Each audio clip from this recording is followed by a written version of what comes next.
Ah, muito bom dia. Tudo bem? This is another expression that I had. I actually researched this one, but I think this is an expression of what I am doing today.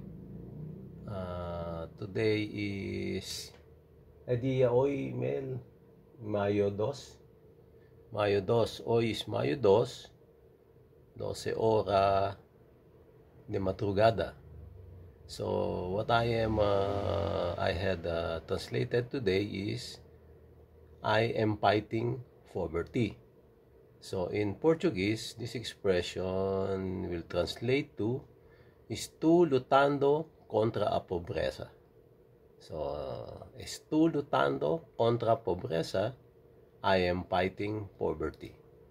I like to ask your prayers so I could buy some electrical tools and instruments so I can make some demonstration boards in electricity.